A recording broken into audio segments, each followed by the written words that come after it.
دوستو، بابا فرید الدین مسعود ایک ایسی شخصیت ہیں جن کا پیغام انسانیت کے ماتھے کا جھومر بنا۔ ان کے کلام کا سکھوں کی مذہبی کتاب گرو گرنتھ صاحب میں شامل ہونا مذہبی تاریخ کا ایسا واقعہ ہے جس کی دنیا بھر میں کوئی مثال نہیں دی جا سکتی۔ بر صغیر کو محبوب الہی حضرت نظام الدین اولیاء اور امیر خسرو جیسی شخصیات انہی کے فیض سے ملی۔ بابا فرید الدین مسعود کو ان کی زندگی اور اس کے بعد بھی ایک لازوال پذیرائی اور محبت ملی۔ ان سے محبت کرنے والوں کے لیے مذاہب کی حدود اور دیواریں بھی رکاوٹ نہیں بن سکی۔ لیکن ہمیں کبھی کبھی حیرانی ہوتی ہے کہ بابا فرید الدین مسعود سے محبت کرنے والے ان کے عظیم والدین کو کیسے فراموش کر گئے۔ وہ عظیم والدین جنہوں نے دنیا کو فرید الدین گن شکر جیسا بیٹا دیا۔ دیکھنا تو چاہیے جن والدین کی تربیت کی چھاؤں میں فرید الدین مسعود گن شکر پروان چڑھے، خود کس مرتبے اور مقام کے مالک ہوں گے۔ ہم اپنی آج کی یاترا میں بابا فرید الدین گن شکر کے والدین کے ذکر کے ساتھ ساتھ آپ کو ان کے مزارات کے درشن بھی کرائیں گے۔ بابا فرید الدین مسعود کا خاندان ہندوستان آنے سے پہلے غزنی میں آباد تھا۔ اس خاندان نے وسط ایشیا میں منگولوں کے حملوں اور غارت گری کی وجہ سے اپنا وطن چھوڑا۔ یوں یہ خاندان پنجاب پہنچا، جہاں غزنوی حکومت کے دوران مسلمانوں کے بہت سے مراکز قائم ہو چکے تھے۔ فرید الدین مسعود کے دادا حضرت شیخ شعیب اپنے 3 بیٹوں کے ہمراہ 1157 میں ملتان پہنچے، جہاں انہیں ملتان کے نواحی علاقہ کوتوال کا قاضی مقرر کیا گیا۔ شیخ شعیب کے ایک بیٹے کا نام جمال الدین سلیمان تھا، جو بابا فرید کے والد تھے۔ قاضی جمال الدین سلیمان اپنی جوانی کے ایام سے ہی گرد و پیش میں ایک صاحب حال درویش کے طور پر معروف ہو گئے تھے۔ ان کی اسی شہرت کو دیکھتے ہوئے انہیں ملتان کے مولانا وجیہ الدین خجندی نے اپنی نیک سیرت بیٹی کلثوم بی بی کا رشتہ دیا۔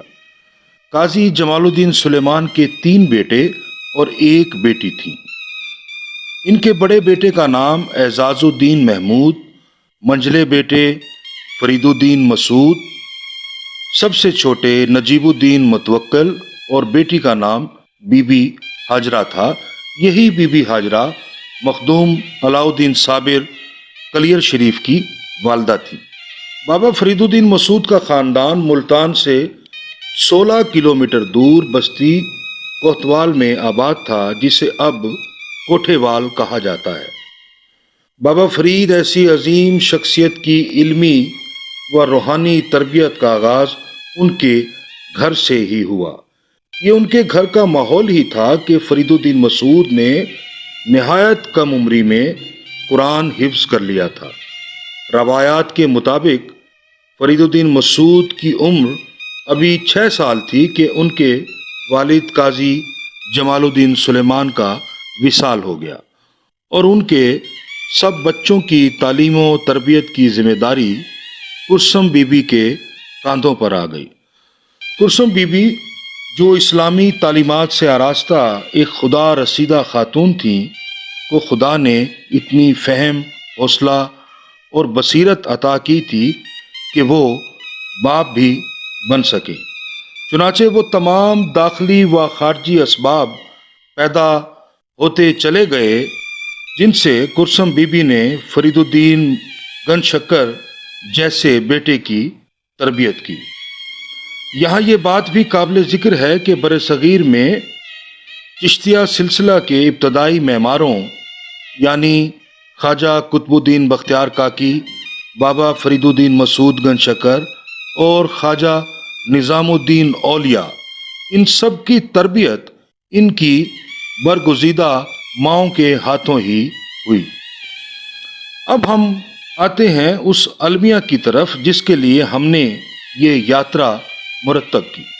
بابا فرید الدین مسعود کی تاریخ پیدائش 1173 عیسوی کو دیکھتے ہوئے یہ اندازہ کیا جا سکتا ہے کہ ان کے والد قاضی جمال الدین سلیمان کا وصال 1189 میں ہوا اور کوتوال میں ہی ان کا مزار بنایا گیا۔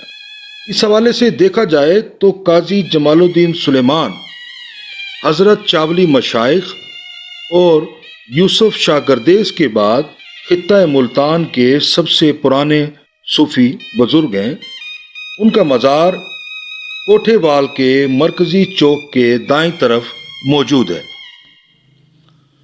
مزار کی موجودہ عمارت 15 سے 20 سال پہلے تعمیر کی گئی ہے، جس کی بیرونی دیواروں پر سنگ مرمر نصب ہے، جبکہ گنبد کے اندرونی حصہ میں نقاشی کے ساتھ ساتھ بابا فرید گنج شکر کے اشعار بھی کندہ کیے گئے ہیں۔ اس مزار کے ساتھ ایک مسجد ہے جسے جامعہ سلیمانیہ کہا جاتا ہے، لیکن اس مسجد کی تعمیر مزار سے خاصی پرانی ہے۔ مسجد اور مزار کی دیوار کے ساتھ ایک احاطہ خالی پڑا ہے جہاں ہر طرف گندگی کے ڈھیر نظر آتے ہیں۔ ہم نے 2 بار اس مزار پر حاضری دی، لیکن ہمیں یہاں کوئی زائر، کوئی یاتری دکھائی نہیں دیا۔ نہ ہی مزار پر کوئی دربان تھا اور نہ ہی کوئی خدمتگار موجود تھا، بلکہ یوں کہیے کہ نئے چراغے نئے گلے والی کیفیت تھی۔ قاضی جمال الدین سلیمان کے مزار کے عقب میں کھیتوں کے درمیان ایک قدیم قبرستان کا احاطہ ہے۔ مقامی روایات کے مطابق یہاں بابا فرید الدین مسعود گنج شکر کی والدہ محترمہ پرسم بی بی کا مزار ہے۔ ہم قاضی جمال الدین سلیمان کے مزار سے اس قبرستان پہنچے تو یہاں ایک اور طرح کی مایوسی سے ہمکنار ہوئے۔ اس قبرستان میں ہمیں ایک نمایاں قبر دکھائی دی جس پر کوئی چھت تو نہیں تھی، البتہ ایک سبز چادر اور خشک پھول ضرور نظر آئے، لیکن اس قبر پر کوئی کتبہ یا تحریر ایسی نظر نہیں آئی جس سے نشاندہی ہو سکتی۔ لیکن یہاں جال کے بزرگ درختوں کی موجودگی یہ ضرور ثابت کرتی ہے کہ یہ کوئی قدیم قبرستان ہے۔ بعض تاریخی روایات کے مطابق بابا فرید الدین مسعود کی والدہ کی قبر اجودھن پاک پتن میں ہے، واللہ عالم۔ لیکن ہم نے جس المیہ کی نشاندہی کی ہے وہ یہ ہے کہ بابا فرید الدین مسعود گنج شکر کے مزار پر رات دن زائرین کا ہجوم رہتا ہے، اور جن والدین نے فرید الدین مسعود گنج شکر جیسا بیٹا دنیا کو دیا، دنیا بھر میں پھیلے ہوئے عاشقان فرید نے انہیں یکسر فراموش کر رکھا ہے۔